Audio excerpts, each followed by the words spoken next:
please either give up thumbs or 100% or some sort of signals to confirm that the audio is running smoothly. So just to see if the audience can hear us. Wonderful. Great. Thank you so much for the confirmation. Dr. Edna is slightly delayed. She's in a meeting.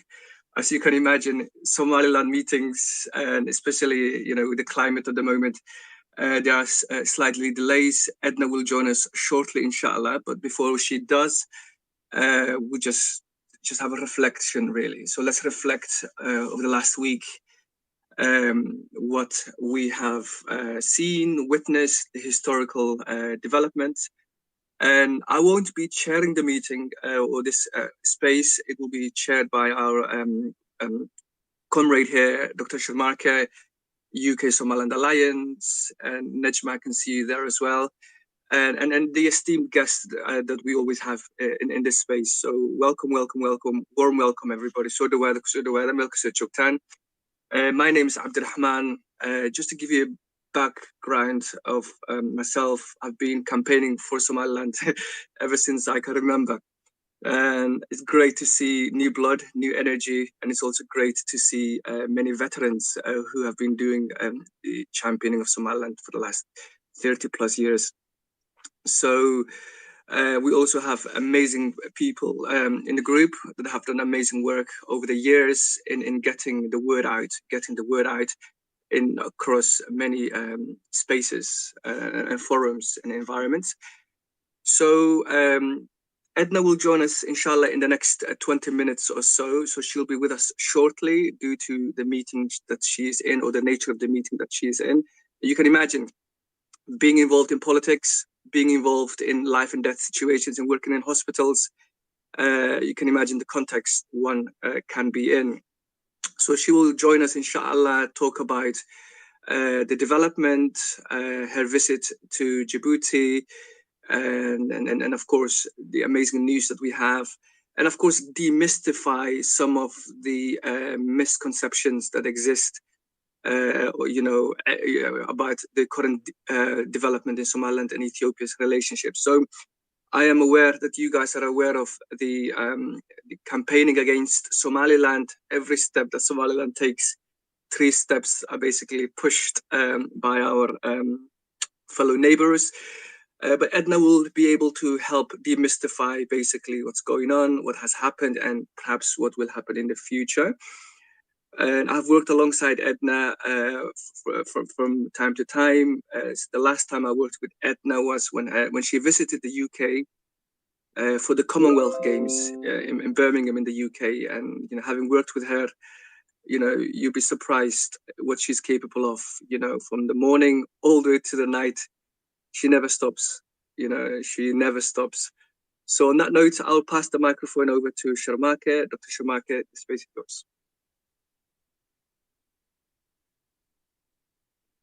Perfect, Abdurrahman. Thank you very much. Thank you very much to everyone that's joined. Apologies for the slight delay. We will make sure we start as soon as possible, but we'll give you some context and preamble before Dr. Edna Aden joins us shortly. Can I first ask everyone, please, to share the space, retweet the space, make sure it reaches as far and wide as possible. Please share with all your contacts. Secondly, please share UK Somaliland Alliance page if you've followed them already. Follow them if you haven't. Follow them on all socials, because they brought us a couple of blockbuster Twitter spaces recently, and will continue to bring some more. But before we start, what I wanted to do was just play the Somaliland national anthem, and then we'll kick off and provide you with some of that context. So please bear with me, and thank you very much.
Thank you very much, Noel, for playing the Somaliland national anthem. Once again, thank you very much, everyone, for joining us. As I said earlier, this program will start shortly as soon as Dr. Edna Aden finishes her meeting and can join us. But before we start the official Twitter space, what I wanted to read out was a few statements. The first being our host, the UK Somaliland Alliance's recent statement on the Memorandum of Understanding between the Republic of Somaliland and the Federal Democratic Republic of Ethiopia.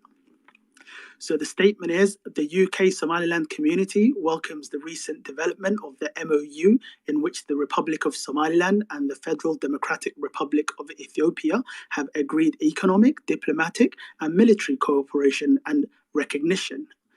The Republic of Somaliland and Ethiopia are neighbouring countries with long historical ties. There are also strong people-to-people bonds of friendship and kinship between Ethiopia and the Republic of Somaliland. We hereby support, encourage and welcome the agreement between the two countries.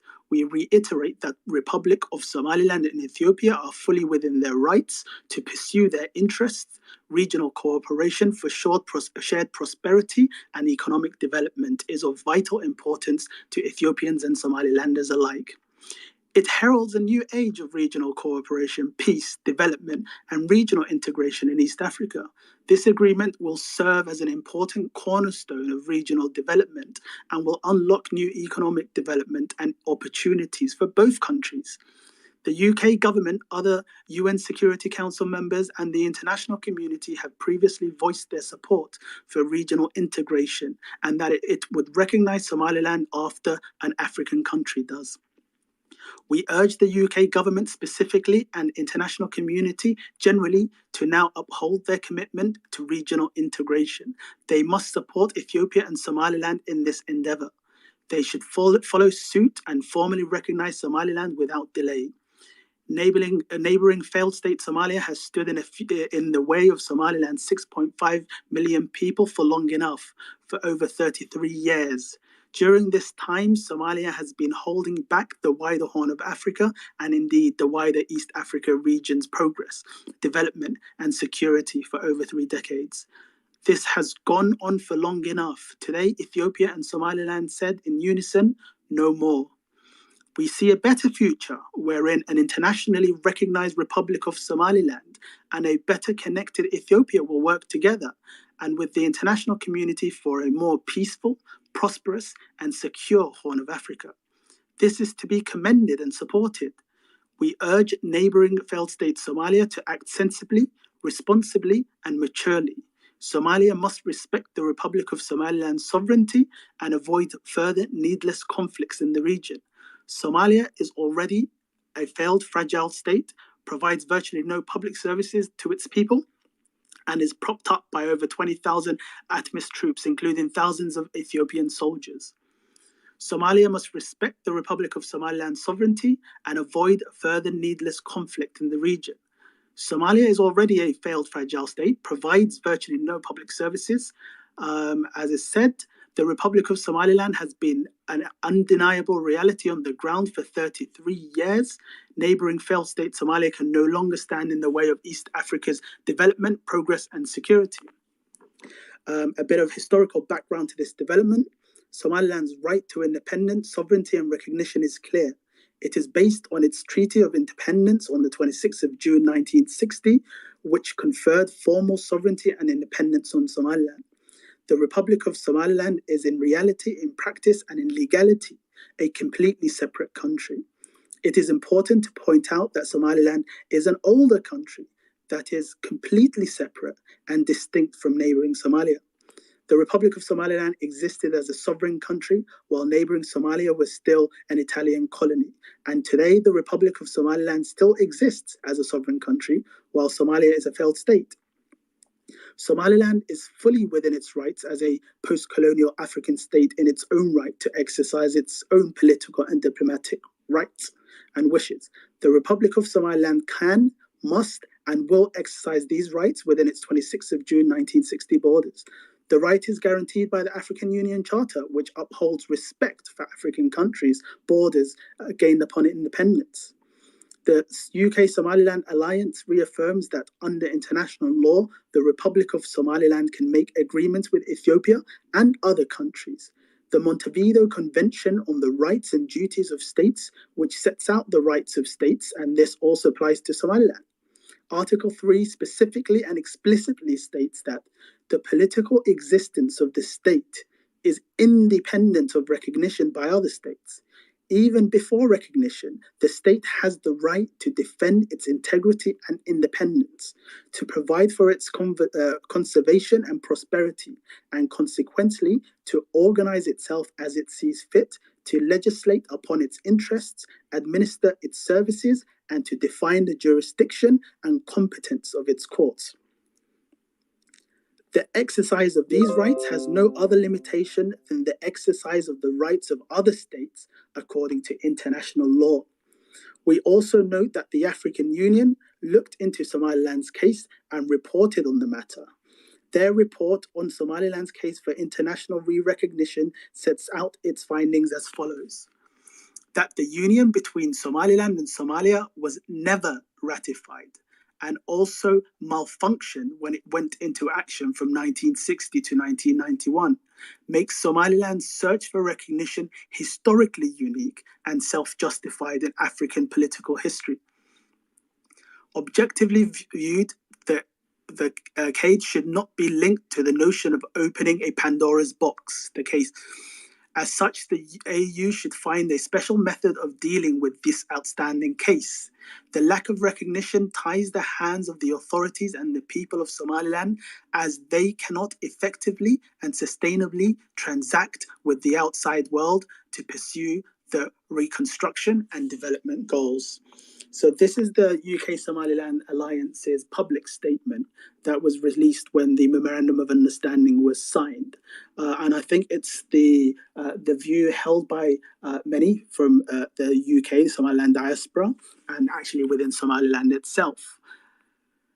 One last statement before I open up the floor will be from Dr. Edna Aden's office herself. But before I do that, can I please ask everyone again to share this space, to retweet the space and share it with people that they follow in their DMs and on all other social media platforms. And to also please follow the UK Somaliland Alliance's Twitter page, Instagram page, and all other socials as well.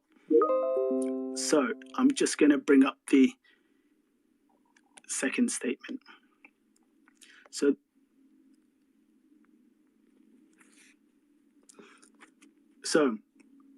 the Office of the Somaliland Special Envoy reasserts Somaliland's independence from Great Britain on June 26, 1960. On May 18, 1991, Somaliland formally withdrew from its failed union with Somalia and has been separated from that country since that date. Therefore, this office categorically refutes Somalia's false claim of ownership of the Republic of Somaliland and its mischaracterization of the recent MOU signed by the Republic of Somaliland and the Federal Democratic Republic of Ethiopia to gain port access in Somaliland is no different from the many leases that countries have made with other countries.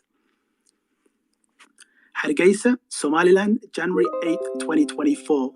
The Office of the Somaliland Special Envoy categorically rejects Somalia's recent misrepresentation of the current MOU between the Republic of Somaliland and the Federal Government of Ethiopia. Contrary to Somalia's claims, Somaliland has consistently entered into agreements with Somalia as the independent sovereign state of Somaliland and has never been a federal member state of Somalia. The principle underpins all 9 agreements with Somalia dating back to the first bilateral meeting when Her late Majesty's government, headed by Prime Minister David Cameron, hosted the Chevening talks between Somaliland and the Transitional Federal Government of Somalia on June the 20th to the 21st, 2012. The Somaliland Special Envoy further wishes to clarify Somaliland's position regarding agreements entered with Somalia. While Somaliland has consistently engaged in these talks in good faith to seek peaceful solutions to our differences and mutually beneficial neighbourly collaboration with Somalia, regrettably, Somalia has consistently failed to uphold its commitments in these agreements and has never honoured any of the agreements it had publicly co-signed with Somaliland. Furthermore, any suggestion that Somaliland requires Somalia's consent for bilateral agreement is again blatantly false. Somaliland proudly maintains independent relations with numerous countries, including Ethiopia, and has successfully entered into a number of international and bilateral agreements prior to this MOU. None of these agreements sought or received consent from Somalia. Over the past 33 years, the contrasting situations of Somaliland and Somalia speak volumes. Somaliland has emerged as a thriving democracy and a beacon of stability in the Horn of Africa, effectively managing its internal affairs, governance, and elections without international support. Our country and its coast have consistently been free from piracy, terrorism, and banditry. By contrast, Somalia continues to need international peacekeeping forces for its own protection, as it has struggled for the past 33 years with internal strife, corruption, and terrorism, which repeatedly gets referred to as a failed state by the international community.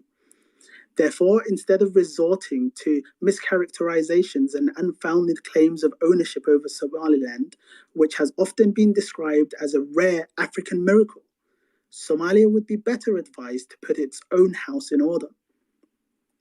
Surely the international community recognized the stark differences between the two entities and appreciates Somaliland's contribution to the regional peace and stability of the Horn of Africa. While Somaliland will not hesitate to defend its sovereign right to enter into independent international relations as it sees fit, we remain committed to constructive dialogue and peaceful coexistence with Somalia as a neighbor. So thank you very much. I know that was a lot, and there was a lot of speaking from me as well in one go. I just wanted to make sure that I read out both statements because I think they put into context what's going on at the moment and the case for Somaliland as well. And we can also use that second statement from Dr. Edna Aden's office to base sort of kind of the context around, I guess, the conversation we'll have with her shortly. Abdurrahman, did you want to add anything? Thank you, Dr. Schumacher. Well, if I start talking, I will be here until tomorrow. So I should be shy with my comments. But I can also see we have amazing delegates here. Fahima does outstanding work in terms of, campaigning for Somaliland, with her information. So perhaps if Fahima is free, maybe we can ask her to add a few things. And Farah is here as well. So we have amazing, and the Blub, amazing warriors. So I am surrounded by greats. So I can't say much, to be honest. So I'm your shadow. No, thank you very much. So we're for those of you that have just joined, we're still waiting for Dr. Edna Aden, who's currently preoccupied in a meeting in Somaliland, and will be joining us shortly. We're hoping over the next 5-10 minutes she will be with us. But before then, what I've done is I've read out a couple of statements from the UK Somaliland Alliance and also from Dr. Edna Aden's office itself. I can see actually we have a number of guests from around the world, and this space and the spaces before it and the spaces that will come are intended to give our fellow Africans and our allies across the world an opportunity to actually hear, learn, and understand Somaliland's unique case. And what we want to do is make sure we equip you with the correct information, the facts, to not make this an emotional debate, which generally is the case when you search Somaliland online. You never hear the real facts. You hear, Somalia has a claim to its territorial integrity, but actually what's the facts behind that? what you'll see is that Somaliland's president recently on live TV actually called out Somalia and its administration and its president, asking them actually if they have any legal documentation to prove it, any legal documentation which proves their claim that the 1960 union was ratified and is legal. He's asked them multiple occasions and multiple times, but no one has yet come out and said this is the legal standing we have for our case and our claim. So I find that very, very interesting.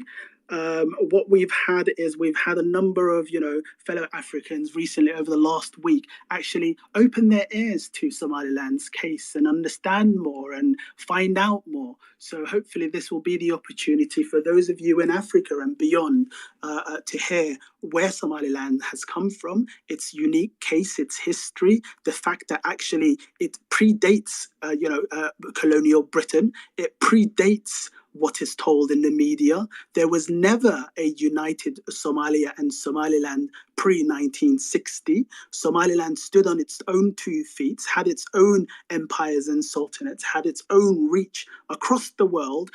Somaliland played a huge part in fellow Africans' quest for independence during the period of colonization, such as funding and supporting the Mau Mau in Kenya. So our history is actually very diverse, right up to prehistoric, thousands of years ago. We've got cave paintings in Somaliland that predate 5,000 years, which shows the richness of our history and our culture and our people.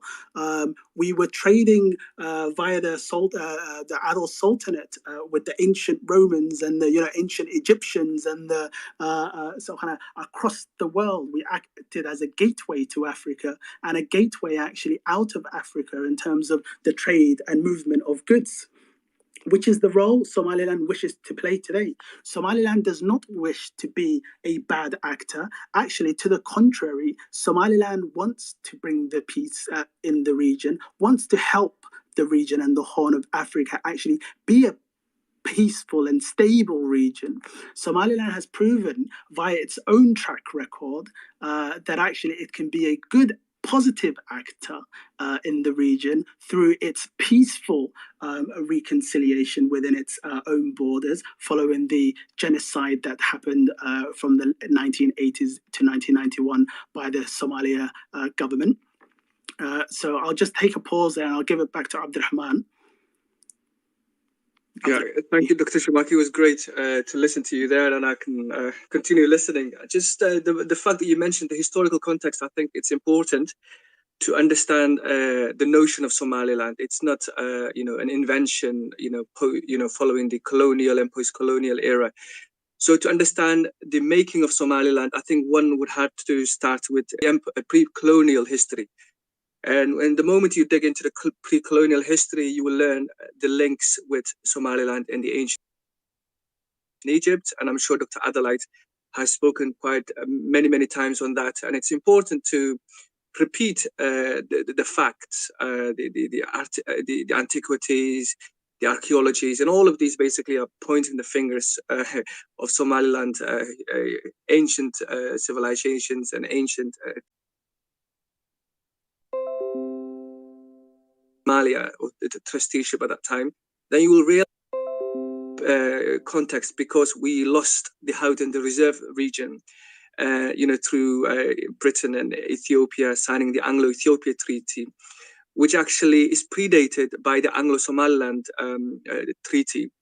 So that fueled tensions and a need for a call for unifying those who looked alike, practiced the same religion, and more or less not so distant traditions, so to say. And of course, we do have differences, but there are also similarities that we cannot ignore. So that created this call for unionism in order for us to get our territories back that was illegally annexed. So 1960, the history, 1961 coup d'etat, the first coup d'etat that was basically orchestrated by 25 cadets from Sandhurst Military School. They were arrested in Somaliland, but subsequently let go in Mogadishu courts because there was no jurisdiction. So again, that creates another avenue to show the invalidity of the lack of legal merits between the union of those two nations. Subjugation ensued, followed by the coup d'etat, and the 1977, war with Ethiopia.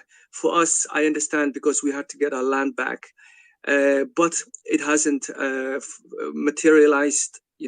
Somalis were defeated; they came back, and it was an opportunity for us to continue with what we haven't finished up, which was the re-independence of Somaliland that we didn't get in 1961.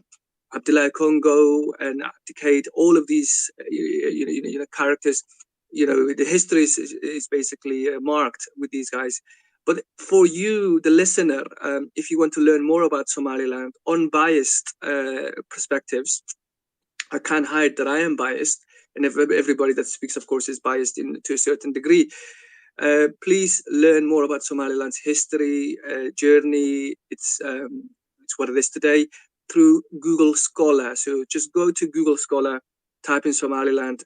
You will see a lot of academic materials that supports the case of Somaliland's quest for recognition. Politically, of course, that's the challenge that we have, but we are doing something about that through the work of the diaspora.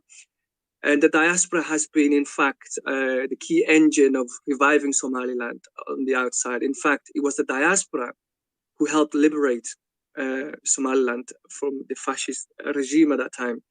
So the people in the Saudi Arabia, Somalilanders in the UK, the SNM, through partnership between local movement and international diaspora, global-based diaspora, enabled the reality that we have today. So 30 years on from 1991, just to give you context, I was there, and I remember fleeing in the 88s, 89s as a 5-year-old, 6-year-old, and then walking all the way from Hargeisa through the dry riverbeds, seeking refuge.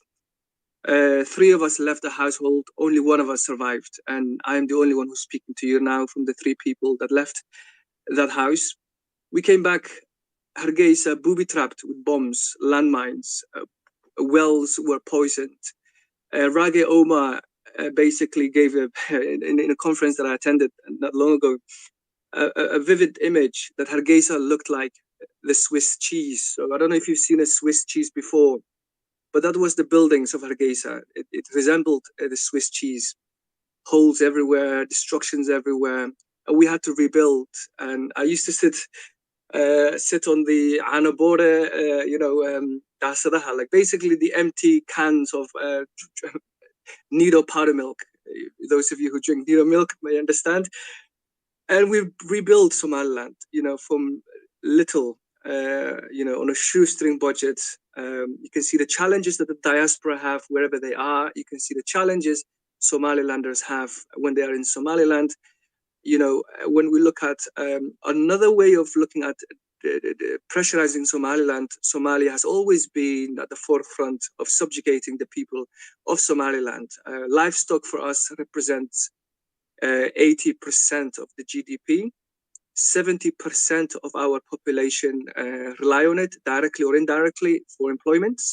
Since 1991-92 up until now, it has been weaponized by Mogadishu to influence the Saudis not to buy it, and that creates, of course, also economical colonization or economical warfare.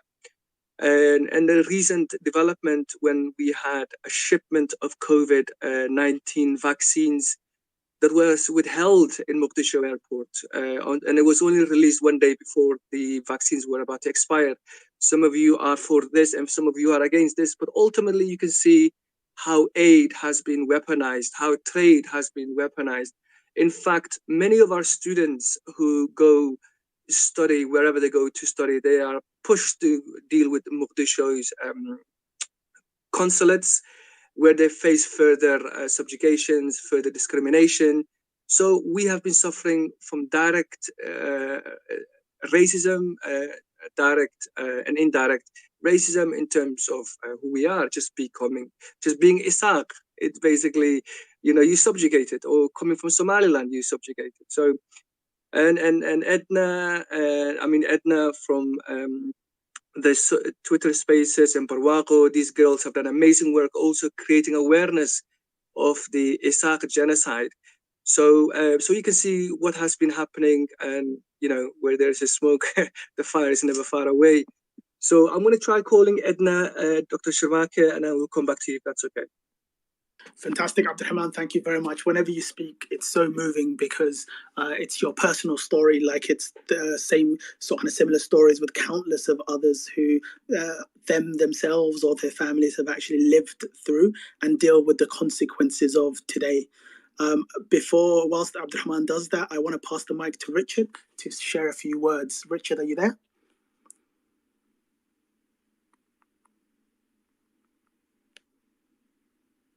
I think Richard might be a bit busy, or he might not be able to hear me, but we'll try and get him shortly. But Abdurrahman's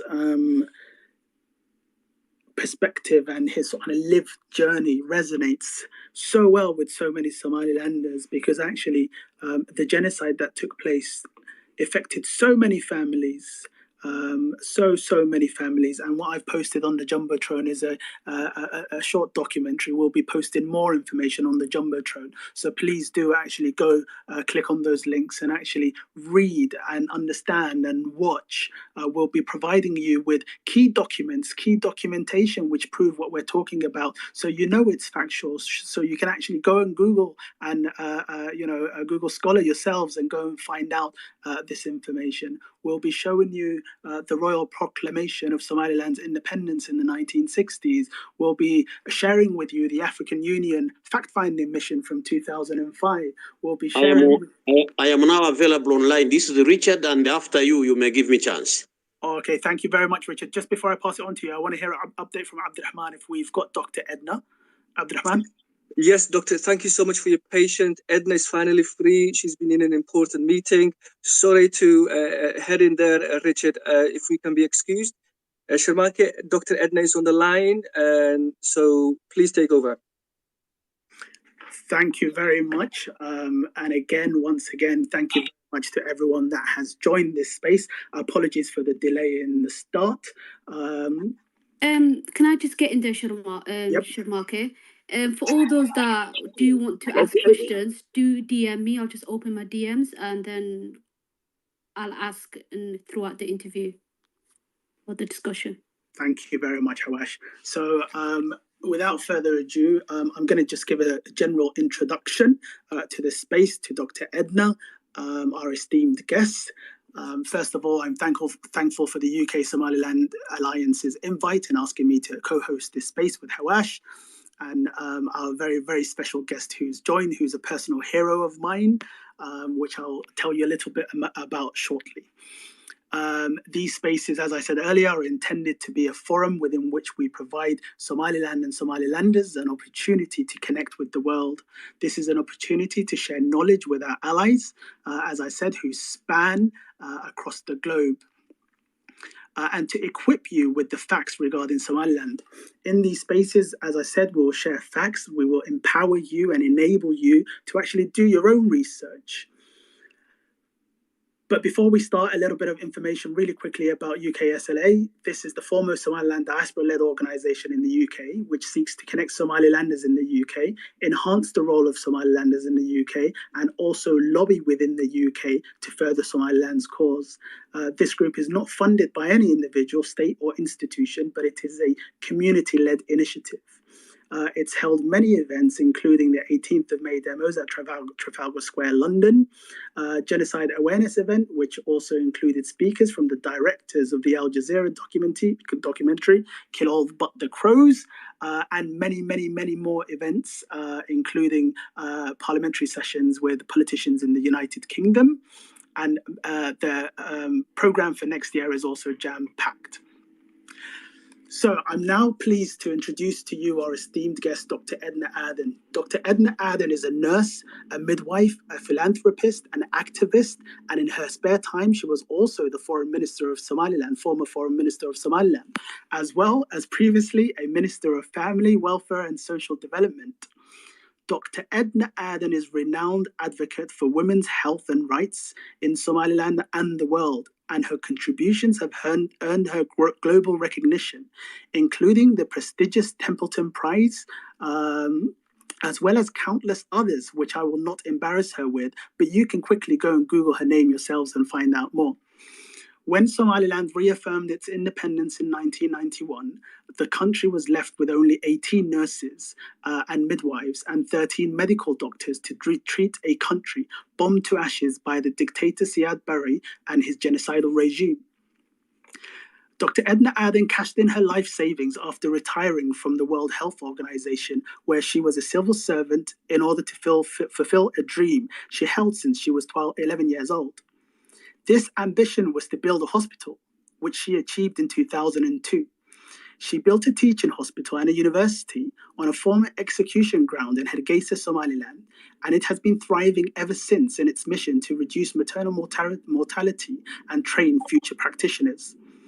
Dr. Edna currently holds the position of the Somaliland Special Envoy for the talks with Somalia, and will update us on this, I'm sure, when she speaks shortly. These talks first started in 2012 with 12 rounds of negotiations that have led nowhere and have only demonstrated to the world that Somalia is an unreliable partner on the international stage who cannot be trusted to neither enact nor fulfill the agreements it has entered with Somaliland. So very quickly, the format of this space will go as follows. Initially, we have the space set for 1 hour. What we have done is we'll break the space down into 4 segments. The first 3 which are as follows: the history of Somaliland and the legal unique nature of its case. Also, as the special envoy, we'll ask Dr. Edna Aden some information about the talks, where we've come from and where we are now. Finally, I think the one that most of you are interested in is the MOU with Ethiopia, and we'll hopefully use this as an opportunity to dispel some of the myths, the rumors, and the propaganda being spread online. So without further ado, I will pass the microphone to our esteemed speaker, Dr. Edna Aden. Doctor, welcome. And as part of this first segment, can you please tell us more about Somaliland's story of peace, stability and democracy, and its unique quest for re-recognition? Well, thank you also very much. And I'm really very, very impressed with the dedication and the passion that you are putting into all that you're doing in support of our motherland, Somaliland. Somaliland needs people like you. And thank you for all that you've said about me. We don't want to, rest on our laurels. It's not what we've done in the past. It's what we plan to do today and beyond tomorrow that is going to make a difference for our people. If I give you a short briefing about the talks between Somaliland and Somalia, these talks were started in 2012 by David Cameron, who was the Prime Minister of the British government, Her Majesty's government at that time. It took place in the referred to as the Chevening dialogue. Agreements were reached by 2 governments, the president of Somaliland at that time, Ahmed Mohamed Silanyo, and the president of Somalia at that time, Sheikh Sharif. Agreements were reached to bring about, to open a platform for dialogue, to sort out the difficult positions that Somalia is. These agreements were noble. They, at that time, appeared to be giving a platform for a future dialogue. And immediately afterwards, another dialogue took place in Dubai, then later in Ankara, Turkey, Istanbul in Turkey, Djibouti, again Istanbul, Ankara, Djibouti again. All in all, 9 meetings were held between Somaliland and Somalia until the recent one that took place in Djibouti last month. The sad thing was every time that the dialogue was taking place, Somaliland reminded Somalia that the previous agreed conditions or points that had been agreed upon had never been respected or implemented or honored by Somalia. So each time we would ask our counterparts, what is the point of having yet one more dialogue when the previous dialogues and agreements have all been trashed? One enters into agreements with a partner, with a company, with a government, with a person who honors those agreements, who implements those agreements, who respects those agreements, so that when that happens, you can also agree on further points to bring for discussion. Last time we were in Djibouti from the 29th and 30th, 28th and 29th of December 2023, the same points were brought to the table. And the points agreed upon have been circulated. I'm sure you must have seen them. And we referred to the dates of the previous conferences or dialogue sessions that had taken place. They were surprised that we had the records of the previous 9 because they never kept records. The same thing happened in 2020 when we met with the then Prime President of Somalia, Mohamed Farmajo, who again came to that meeting with his team without any record of previous agreements. So it seems that these agreements are attended by Somalia just for the sake of taking pictures, shaking hands, signing a document, pretending to the world that agreements are being reached between Somaliland and Somalia. But the bottom line is none of the agreements that have been reached and discussed and debated, sometimes quite heatedly, have ever been honored. Very soon after Djibouti, the Minister of the Interior of Somalia, who was the counter-signatory who signed the agreements with the Minister of Interior of Somaliland, just trashed the agreements. Article 2 and Article 7. Article 2 was to come back together for the two parties to re-engage in a further dialogue 30 days from that time, which would have been the 1st of February, so that we would discuss at that time the situation of the future relationship between two neighboring countries, Somaliland and Somalia. Immediately, that minister went back to his country, Somalia.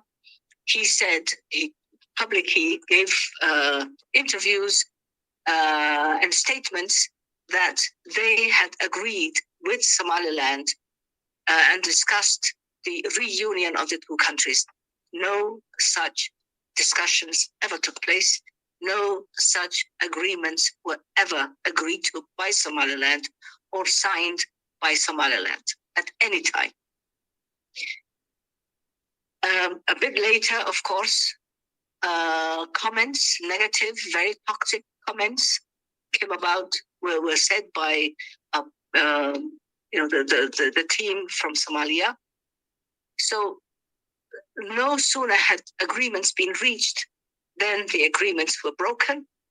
The usual toxic dialogue and comments were broadcast to the world or sent to the world. So I ask myself, what was the point of spending 2.5 days in discussions and dialogue if there was no goodwill or no intention to honor any agreements that were reached?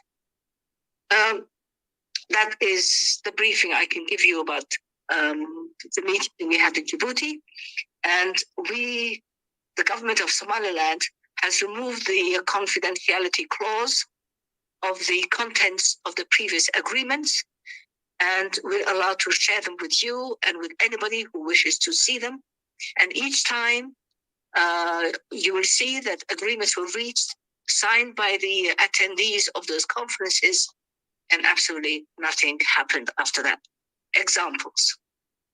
It was agreed in Djibouti that there would be technical teams to meet to see how the points that had been agreed upon regarding the airspace would convene. Nothing happened. Technical teams also meet to see how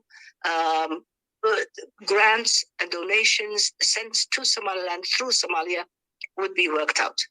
So, to cut a long story short, we wasted time. We flew there. We left our work, our responsibilities in Somaliland, all in goodwill to have dialogue with our counterparts in Somalia, who really had no intention of honoring any agreements. So, can you still hear me? I'm not sure if you're still there. Loud and clear. You didn't raise. Okay, you're still on. Yep. So that's the only briefing I can tell you. And then, of course, there was the radio statement that I made, which you must have seen or heard. And that was before Ethiopia. Regarding the MOU in Ethiopia, of course, I'm not privy to it. I cannot comment. It is not for me to make any comments, except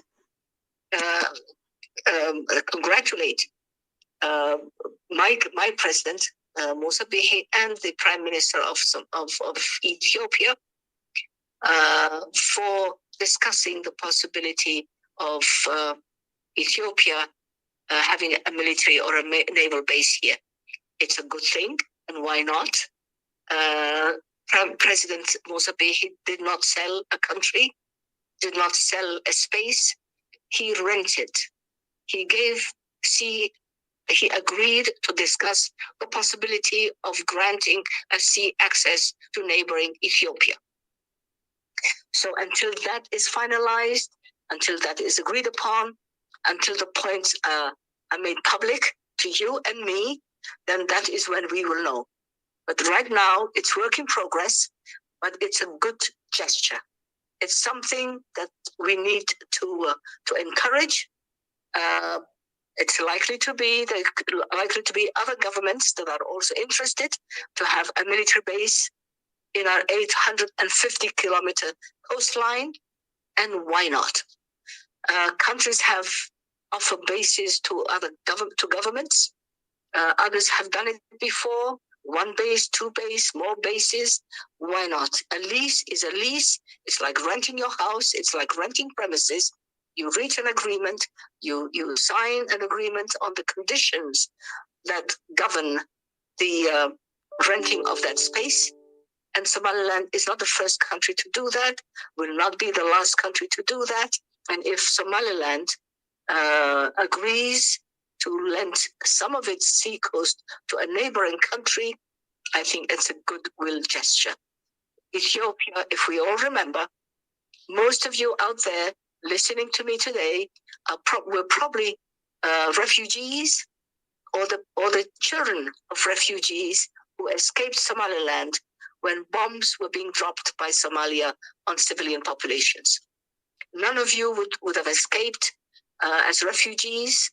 You probably had your homes, you had your farms, you had your businesses in Somaliland, but you became refugees when all your property was bombed and your country was leveled to the ground. You scattered to different corners of the world, America, Europe, Asia, Africa. There are Somalilanders who sought refuge wherever they could find shelter and protection. And Ethiopia was the one that offered a major refugee camp to host, to protect, and to house Somalis who fled, Somalilanders who fled their homes in Somaliland. 1 million Somalilanders were protected by Ethiopia and are alive today because they were given a shelter in neighboring Ethiopia and in refugee camps in Ethiopia. So if Somaliland reaches an agreement with a country that has saved our lives, why not? Governments have rented bases to other countries and other governments who have never done anything for them before that. So if we in Somaliland agree to give space to a country that has saved thousands and millions of Somaliland's lives, why not? I don't see why anybody should point a finger at Somaliland when others have done likewise. We will wait for the results. We don't know what will be in those MOUs, but I'm sure they'll be studied carefully by both sides. All the legal implications will be well studied, and it will, when an agreement is reached, it will be one that is favorable to both parties. So that is all I can say about it. But the final word that I would like to say to all of you: love Somaliland, love what is right, protect human rights, protect human life, protect your dignity, hold your head up. You are Somalilanders and you have much to be proud of. So that is my message to you. And I will take maybe one question, but then it's late. So I will not take a KGB interrogation. I warn you, if you do that, I will just shut it down.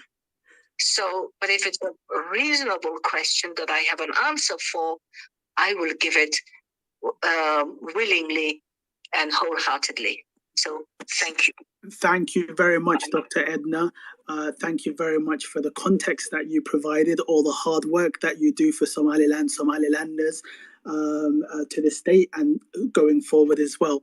I know we're pressed for time. I just wanted to ask you a question regarding the talks, because I understand what you said regarding the MOU and your position on that. So with regards to the talks, I just wanted you to clarify a couple of things for us. So the plans regarding these talks in light of the events, are we saying that they are cancelled now, as the Minister of Interior has said himself? And also a follow-up to that is, a lot of allies of Somaliland have been asking me on these spaces, they say, how was Somaliland and Somalia able to actually enter these agreements and do these deals bilaterally during these talks if Somalia doesn't recognize Somaliland, the Republic of Somaliland, as an independent state already? So I would love if you could just comment on those 2 points, please. Sharmarko, your audio was breaking up. Can you please repeat the question again, please? One more time. Thank you. Yeah, sorry, I'll repeat it very quickly. So it's a two-ended, sort of kind of two double-pronged question. So the first is, what's the plan for the talks going forward in light of everything that you've told us? Okay. Try now. Okay, sorry, we'll try again. So what's the plan regarding the talks now in light of everything that's come out and what you've told us? Is it that all talks are now ceased and cancelled? And the second question is, a lot of our allies here on Twitter, social media, and elsewhere across the world have been asking me a simple question. They say to me, how has Somaliland and Somalia been able to have these talks bilaterally and enter into agreements and do deals? And they ask, isn't that recognition of Somaliland by Somalia already? I have no.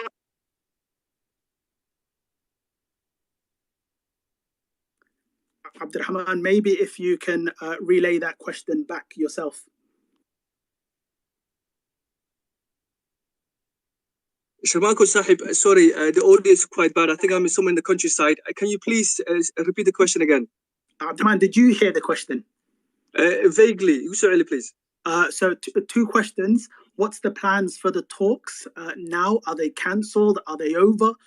Can Dr. Edna Aden confirm that? And the second question being... let me answer that. Let me answer that one. I heard that one. Okay. Well, who do you have dialogue with? This has been the difficulty that Somaliland has lived through for the past 33 years.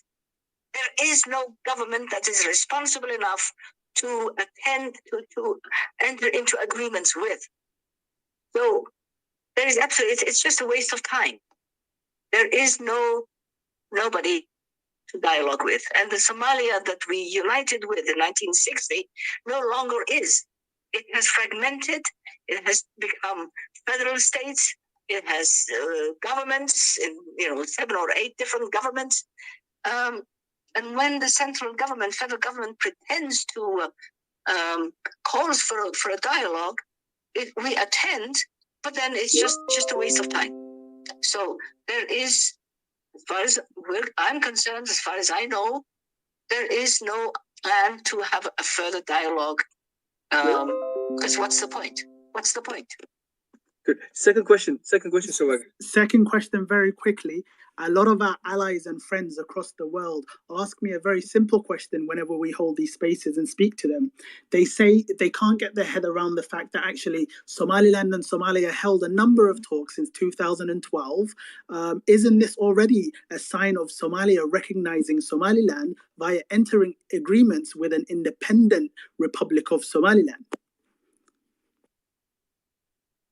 What did he say?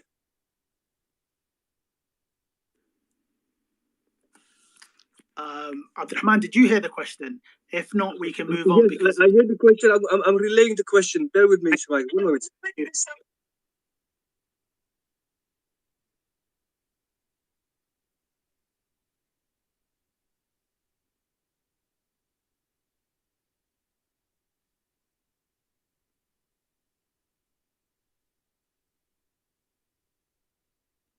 That's what they signed. I mean, when we said we agree, the parties that are having a dialogue agree that the agreed points will be implemented.